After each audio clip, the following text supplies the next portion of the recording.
All right. Well, welcome Colin, Carol, and friends to the talk on Omni development on Kubernetes. This is a brand new topic. It's something we've been working on for a couple of years now. And what you're seeing today is a product that essentially is in a pre-release state. We've just made it live on Friday. It's a second version of this type of development methodology, which hasn't existed to date. And one thing about Codezero is this is our core focus. We'll get into how we fit into the overall picture. My name is Narayan Sainaney. I'm the co-founder, CTO of the company. Together with me is Reed Clayton, the CEO.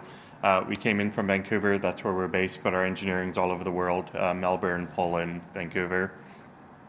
So when we're dealing with Kubernetes, one thing that our experience we had in building products that scale, Reed and I Reed was ex-NetSuite. I was part of building a connected car platform that grew globally, was this issue of a blast radius. So if you're a developer and you're working, you could be on Airbnb, you could be working on an e-commerce site, you could be working on just about anything cloud native.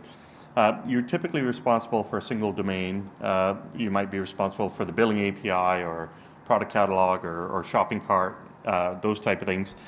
But you don't have the luxury to just sit there and focus on the one element. You have to contend with APIs within the organization that you're dependent on, that other engineers are responsible for.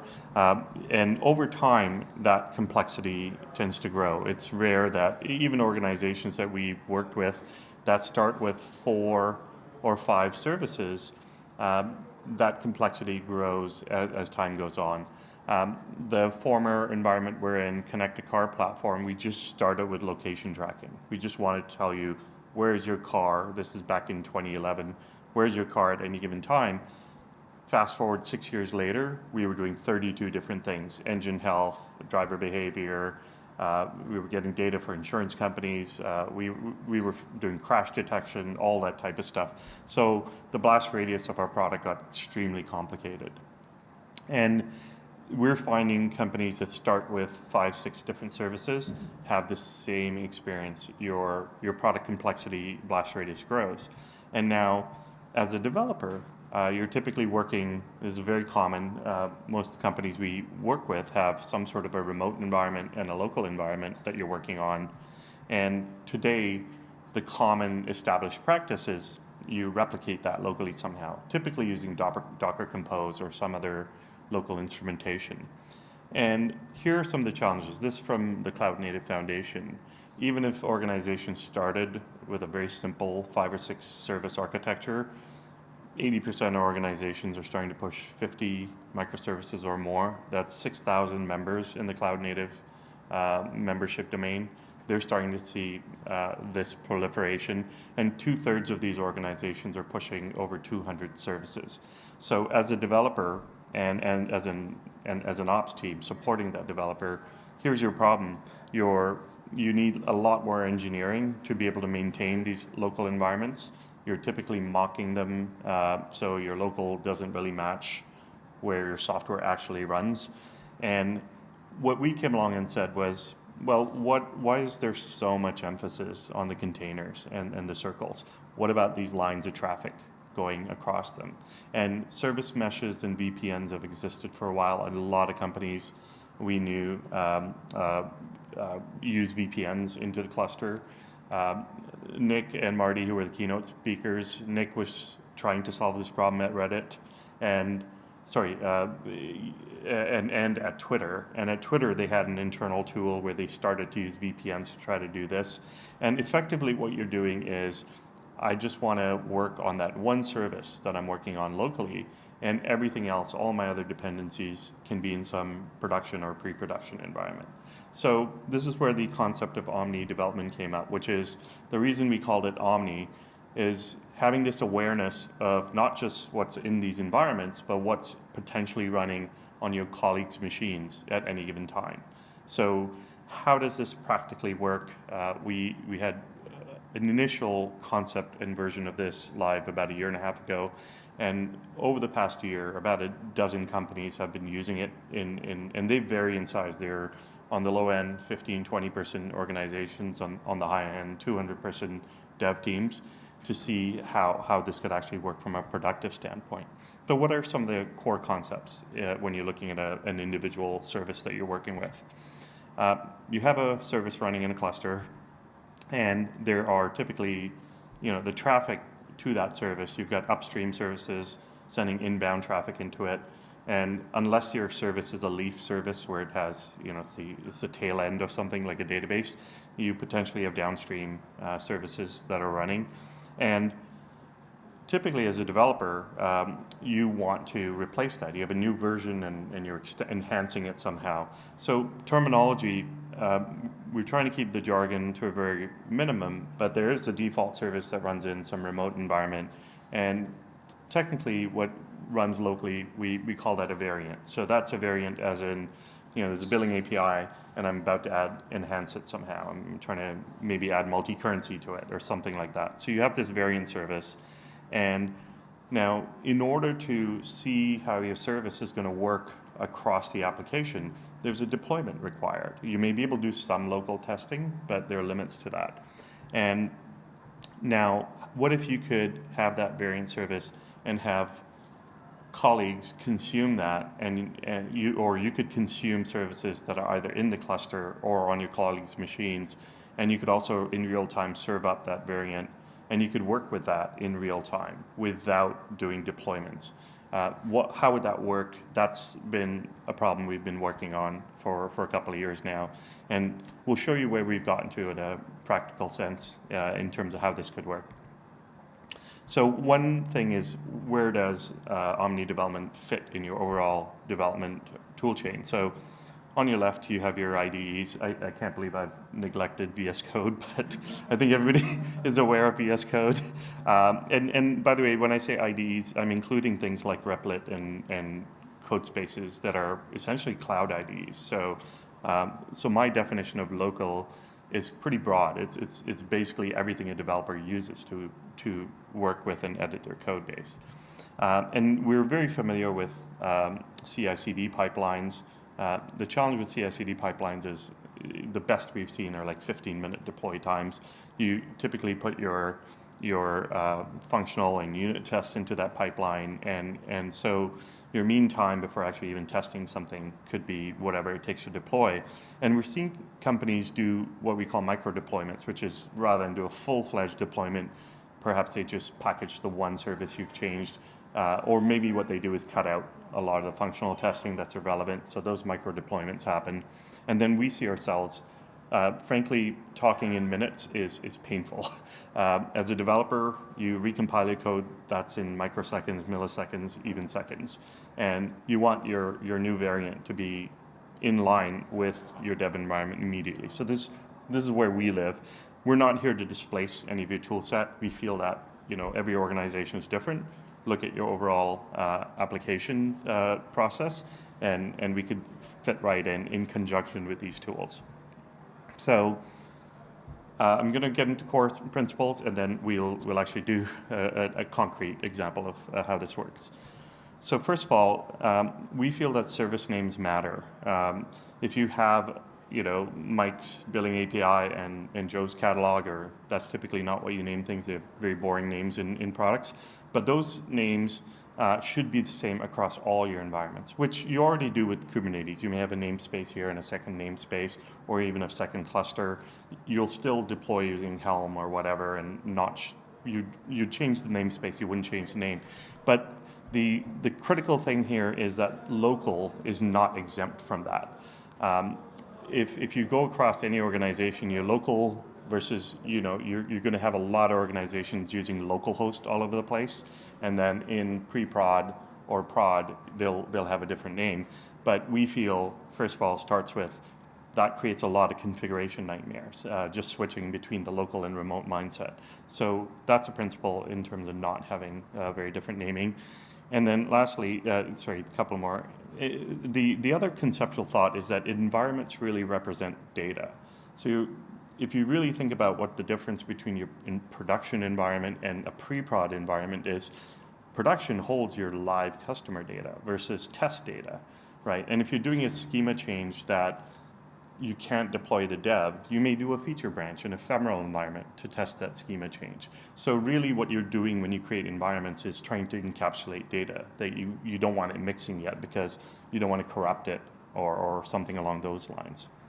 And then lastly, if you treat environments as pockets of data, then having requests weave through these environments into your local, that's what's really creating the unique experience. So whether I use the in-production billing API or I use the variant that I'm about to change, you might have an experience where you work with a test engineer and they're seeing your multi-currency thing because your variant is available to them temporarily for usage. So that traffic flow is really where the experience comes from, not the environment itself. That's just holding your data. So let's get into some hands-on. How does this work? And I think we'll have some time for Q&A towards the end. So I'm just going to switch screens so we can share my screen. Make sure this is mirroring. Okay, great. One of the things here is getting an organization, if you're a 20, 30, 50 person, even 100 person organization, to not have to retrain everybody. Cultural shifts, new tooling, there's tooling fatigue. So I'm going to walk through a very basic stages and show that you can actually move into an Omni development environment in less than 2 or 3 minutes. Obviously starts with a Kubernetes cluster, so I have already, despite Civo's very fast start times, I've already spun up a Kubernetes cluster and deployed an application into it. And if you were at my talk in Florida, I'll show you the project we use. It's in GitHub. We have a sample, and sometimes wait for the diagram to load. Doesn't always load. There we go.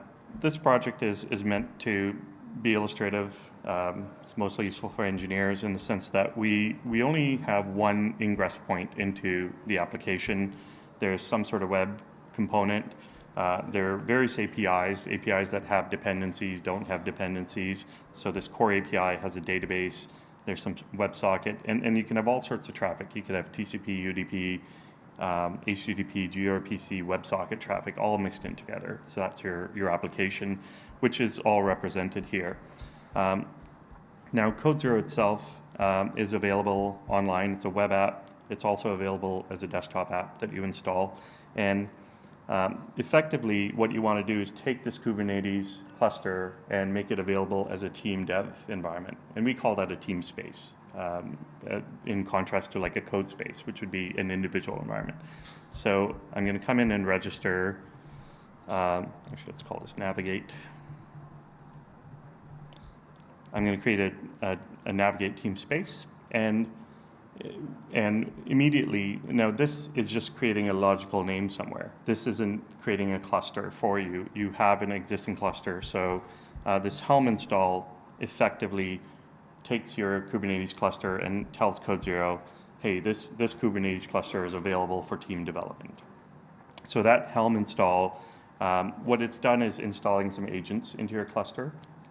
And what we do is also generate certificates and so on and so forth. So we've relieved the ops manager of having to do any of that. And notice that the DNS entry, all of that gets registered with Cloudflare. So all that happened in a few seconds.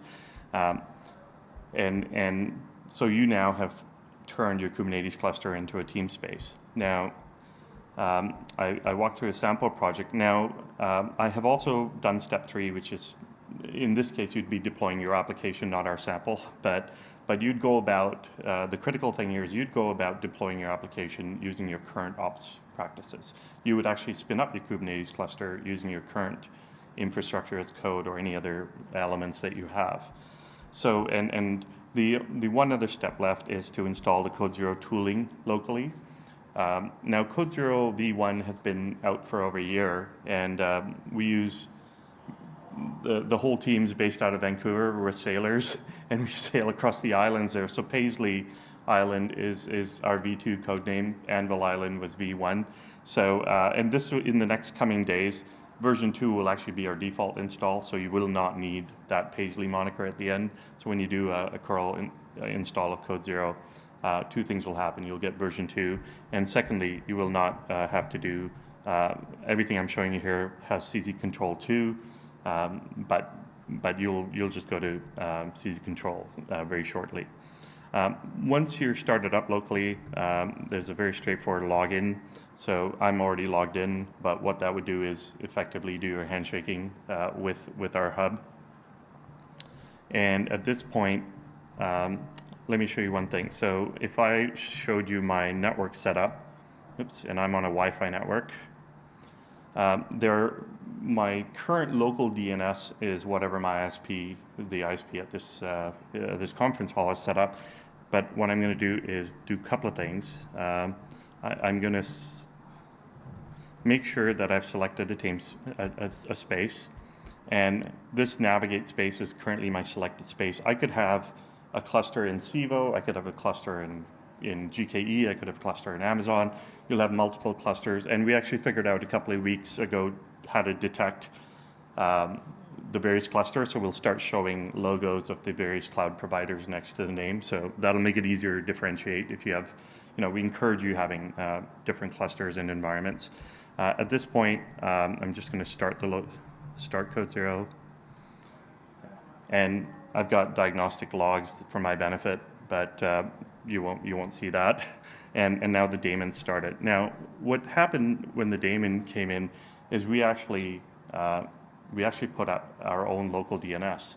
And what this DNS is it's completely aware of what's going on in that Kubernetes cluster. So we are in real time syncing with that Kubernetes cluster. So if you went to google.com, the local DNS ignores it. It sends it to your default ISP DNS. Those requests go your normal route. But you actually want to route traffic into Kubernetes. We now have a DNS that's aware. Coming into the UI, I'm just going to do a quick refresh here because I started the daemon. This UI is now giving you a service catalog of everything that's in your clusters. And you'll see that in this case, we have prod, dev, and I have this sample project environment. I also have a second drop down, and this is your primary namespace. So I'll explain that in one moment. So there's filtering, but you can also set your DNS rules here. And now in V1, we used jargon language like teleport and intercept, which to an engineer, intuitively you'd understand what an intercept is. We learned that front-end engineers and so on had some challenges. They're thinking in terms of React and all that. They're not thinking in terms of traffic and so on. So in this example, I have filtered to this namespace, and I'm going to click on Consume All. And instantly what that's done is all the traffic that's in the Kubernetes cluster is locally accessible. So if I do a curl to this sample project, I'm going to remove prod. It looks like that service is running locally on my computer. I'm not even sure if I don't even have Docker running locally. And it doesn't matter what language and tooling I use. So if I take that URL, stick that into a browser, that resolves. So now in this scenario, as a front-end developer, let's go back to here. If I was a front-end developer, I didn't have to worry about the blast radius. I know that in dev or in prod, that front-end service talks to core API, talks to Leaf API, and whatever name it's using in there, I can actually use that exact same name locally. And because I've selected this as my primary namespace, and I did a consume all, I can also, at this point, see, fat fingers today. I can actually even hit that same service in the prod namespace. I just have to add that qualifier that's the environment I need to go in. And this is not constrained to HTTP traffic. There's a Mongo database running in the cluster, and I'm just using command line tool, and I'm able to connect to that Mongo database using TCP and run queries and commands and so on. So this is a very simple example of an individual not having to set up an environment using and leveraging their existing development environment. Let's think of a more interesting scenario where I'm a front-end developer, Reed's doing changes to the core API, and we want to collaborate together. We want to see in real time what's going on. How do we do that? And in this cluster, if I look at the services, nothing's exposed outside except for the front end. So I'm just going to grab this load balancer IP address. And I'm going to do two things. One, bring up an anonymous browser window and bring up a regular browser window. And what's happening here is I want to illustrate that I can do this without interfering with any of my other colleagues who might be doing other things in the cluster, might be running other experiments and publishing different software. So at this point, I'm just going to go back to my tooling page. I'm going to clear that and say, okay, this core API, I would like to serve a variant of that. There's one running in the cluster, but let me just put up a variant. And at this stage, you get to choose what is your local port that you want the variant to run on. We are very shortly going to also have the conditions under which traffic goes to your variant. So within a week, you'll see I want to be able to set the rules on when traffic comes to me instead of in the cluster. And those rules will be done right on this page. So I'm going to hit serve, and to my entire organization, what they see is not only is there a variant, the default variant running in the Kubernetes cluster, but Narayan has a variant of this available as well. And they can look into the details and see what's going on. Now, coming back, on the right, traffic is coming to my local variant, and which I have nothing running locally. So the front end page is seeing an error. But to the entire engineering team, and if I was in production, to my entire customer base, they had no idea that I've done this. And at this point, there are a couple of interesting things I can do. One, I can bring up a code editor and find that core service. And here it is, and stick a breakpoint there. And I can also run that service locally. So the moment I run it locally, you'll see that on the right browser, Clio is the name of my machine, that service is running on my local machine. So the reason that data showed up is because it's now being routed to me. The other interesting thing I can do is come along and set a breakpoint, and here's that breakpoint being hit because the browser on the right, this web page just refreshes every 2 or 3 seconds. And this time, if I actually hit the refresh button, what'll happen is the browser on the right stalls. It's not able to resolve. It's not able to hit that service because I'm actually stopped on a breakpoint. And I'm sitting here and working with Reed and debugging in real time, whereas to the rest of my engineering organization, they're not at all aware that I'm doing this. So think about the implications from a development perspective. I can be making changes to services, trying out and using first-class tooling to see the impact of my changes. I could be on a Zoom or Google Hangout call with a colleague and making changes while they're making changes, and effectively see what the result of that is. If we are in a situation where production is suffering an outage, there's a production incident, typically your challenge is you're going through reams and reams of logs trying to find out why is my system down, what is the thing causing this thing to crash, and it's a lot of trial and error. This type of development is even safe to do in production. You can actually put up a variant and say only reads traffic when he comes to our website in production, only reads traffic for the service comes to me, so I can diagnose what's going on with Reed's experience. So this is what I mean when we say we can give you an alternative experience, essentially, in real time. Now, if we look at the cluster, let's look at services and pods, and this is accomplished when we have a variant, there literally is a new service registered in the cluster, and there's traffic shaping happening around it. And when you come through back onto the web page and destroy that, you can remove the variant. It takes seconds, and the entire experience in the cluster is restored to where you're at. There is no actual deploys happening. What got put in the cluster is a router that routes to local. And under the hood, how this works, let me just bring up the architecture. Oops. What's happening under the hood is there is a local DNS that I showed you, which decides where traffic goes, and there's a controller that is in real time is synced with the Kubernetes environment. So as new versions of the software are being deployed and so on, as new services are deployed, your local DNS is aware of them, and this splitting goes through our own tunnel. We don't use port forwarding. Port forwarding is a technique that's used in Kubernetes. The problem with port forwarding is it's tied to a single pod, and we don't look at it at a pod level. So if I'm hitting sample API or billing API in dev, and I hit refresh over and over again, we are getting the true in-cluster experience where you're round-robining through all the different pods and so on and so forth, which port forwarding doesn't do. And port forwarding is quite brittle as well. So as new deployments happen, as new versions happen, if you're doing blue-green deployments, you don't get any of that experience with port forwarding.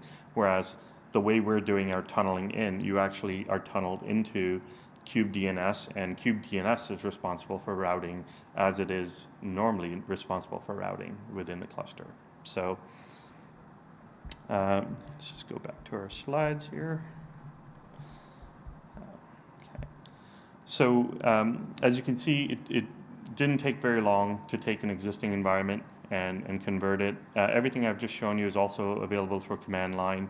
You have a little more richness in the command line. You can actually explicitly pick various services just using a YAML file, or it's not even a YAML file.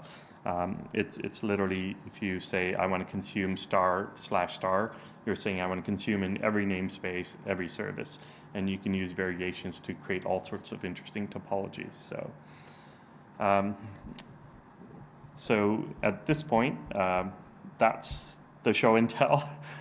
This is Codezero. We are live now, and everything you're seeing is in production. I had the documentation pages. No, there we go. Our docs are at docs.codezero.io, so everything you see here is available. And as I said, the version 2, you have to explicitly today say, I need to install version 2. That's going away by the end of this conference. So, yeah. Thank you very much. I think we have time for some Q&A.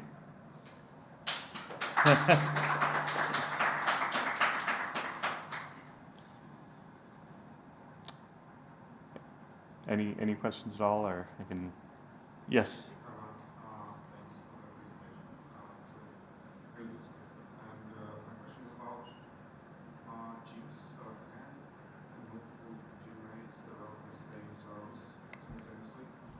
Yes, very good question. Yeah, so if I serve up a variant, you would be able to have multiple teammates all show up there. And the way today you select a variant is you have this header that gets injected into every request. One of the things I wanted to do was show the pre-release version, but I noticed that Cloudflare is actually blocking this data center's domain for whatever reason, so I can't show that to you. But on this screen where you serve a variant, you will have a number of options. You'll be able to say, by default, it routes based on the user that you're trying to target, but you would be able to say, I want to route based on the body of the request. I want to be able to route based on arbitrary headers. You would be able to even route based on, if you're using JWT tokens that are typically propagated across services, you can actually even say, if the email of the user in the token is this, then route to my machine. So that's how you typically likely use it in production.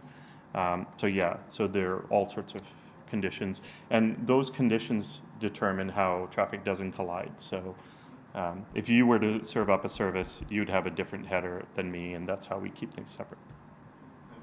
Yeah.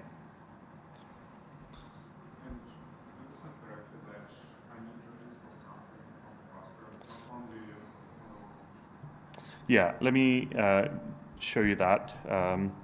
So if you look in the Codezero namespace, and I'll show you well, let's see, deploy pod service. Oops, that's not a very pretty output. Actually, let's get rid of the wide, because the wide doesn't give you anything relevant. There you go. We do a couple of things. One, we have our own ingress in. Today we do a load balancer, but if you're using traffic and so on, we can leverage a single load balancer. We don't need multiple ingress points. There's a system, we call it the system, and what the system is doing is observing all the services in the cluster, and the orchestrator is coordinating exactly what we said, how many users are serving variants. So those are two. They're really small agents. I think the orchestrator is like 40 megs and system is like 20 megs. So they're very tiny pods that run.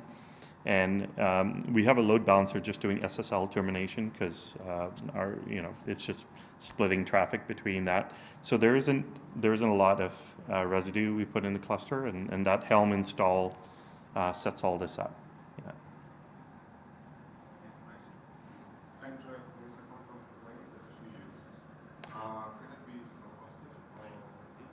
Yes, yeah. So, that's a very good point. So, what I showed you here in Codezero, you can come into settings. I'm actually just using an individual account, but I can create an organization.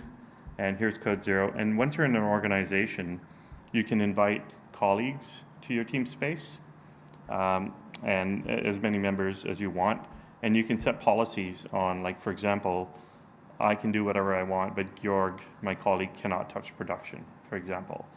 Now, this is on top of RBAC, so RBAC is a layer of security, but we also provide you a very easy. The nice thing about our policy, if you had Azure clusters and GKE clusters and Civo clusters, you'd have to set RBAC in all of them. These are routing policies that you can set in Codezero, and you can set that across all your clusters. So it makes it really simple. Yeah. Okay. Yeah. So as I mentioned, a service can have, there are things that can consume a service, and there are users who can serve a new service. So the policies would let you control who can do what. So curl can add a new variant in production, whereas read is not allowed to do that in production, right? And Mark is not allowed to consume anything. Is not allowed to consume the production database. We don't want him doing what I did with MongoDB in production, for example. So this is where you'd come in and set the policies. So owner, you can touch every resource, you can do every action to it, and as you go back, you can reduce the policies where certain developers only, what namespace and what actions they can take. That's a layer on top of RBAC that we provide. Yeah.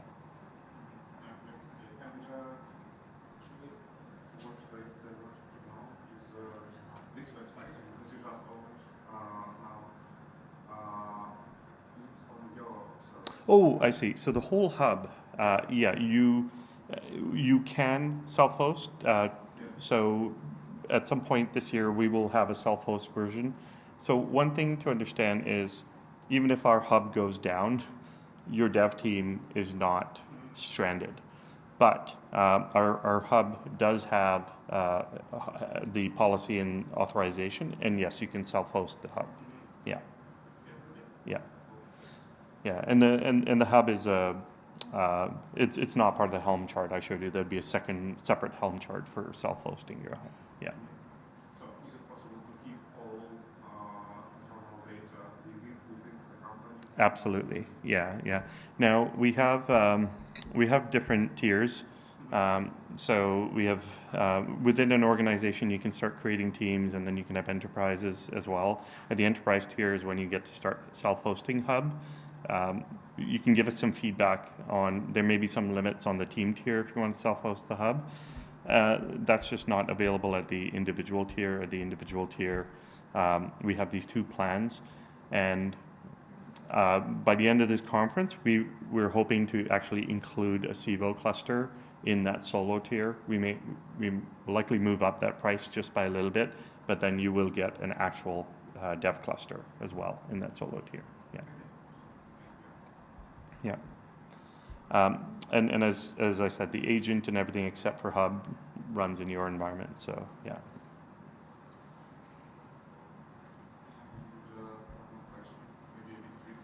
Yeah. What are the key differences?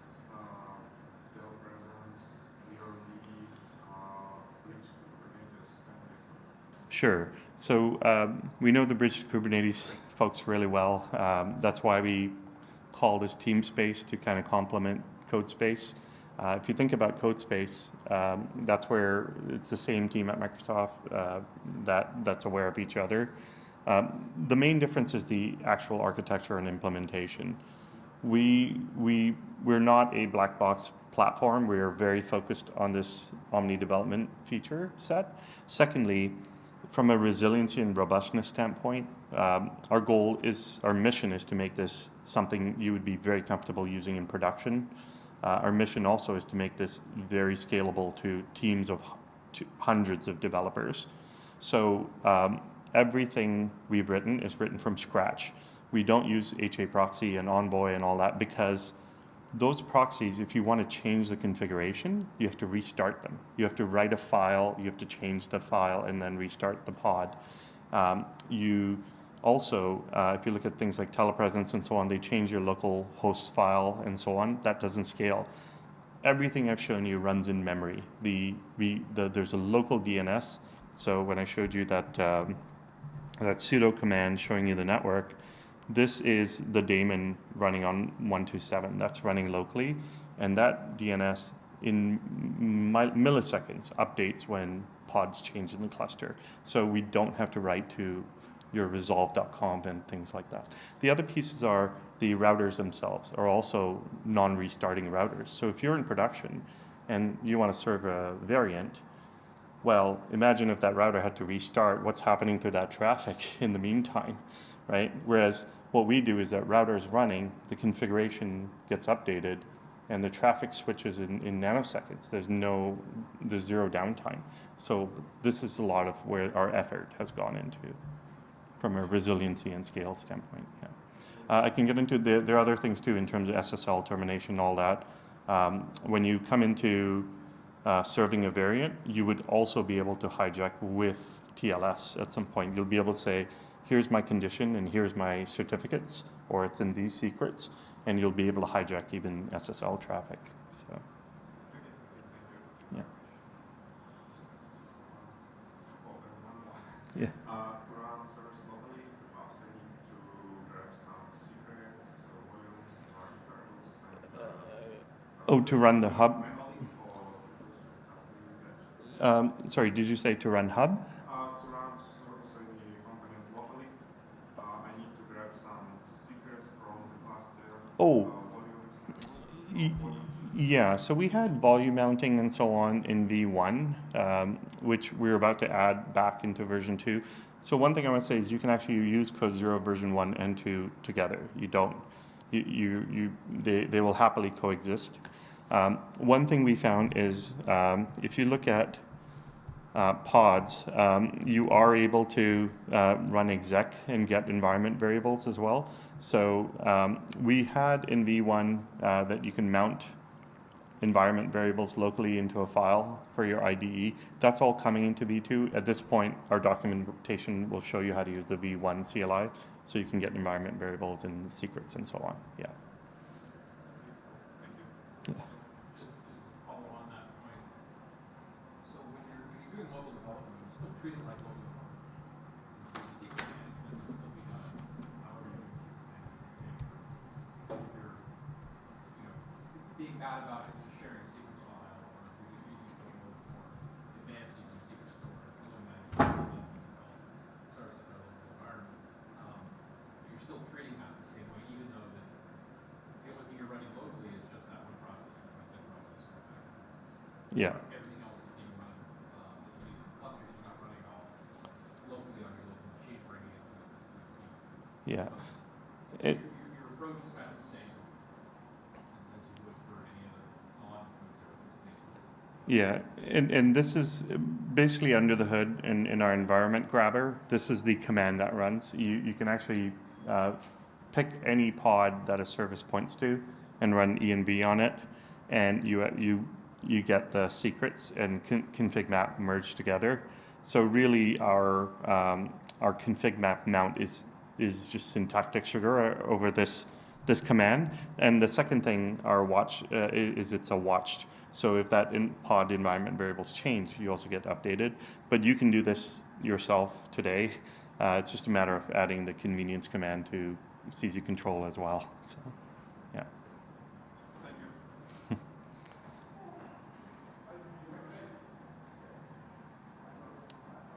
I'm going to jump in with a question that Mark asked earlier. Where did the name Codezero So, it just so happens everything in Kubernetes community is very sailing related. And Reed, David, our third co-founder, is not here, and myself are all sailors. I used to race. Reed did a lot more cruising.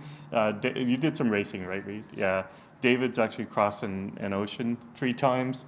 He's done some serious. He actually did Victoria to Maui to Lahaina, essentially the marina that he would sail to where his trophies were burnt down very recently. So that was really sad. We're all sailors, and Codezero was a code name of a secret sail that this team invented. And they were crushing it. They were beating a lot of people in all these races, and nobody knew how they were doing it. And it turns out it was this sail that they'd invented. And it also had the connotations, we're in coding, we're in tech. So it became like the perfect name for our startup, being sailors and seeing Codezero be the secret sauce to your development. So, yeah. It's a very West Coast. Yeah. so well in Kubernetes? Yeah. And it blended right in, so yes. Yeah.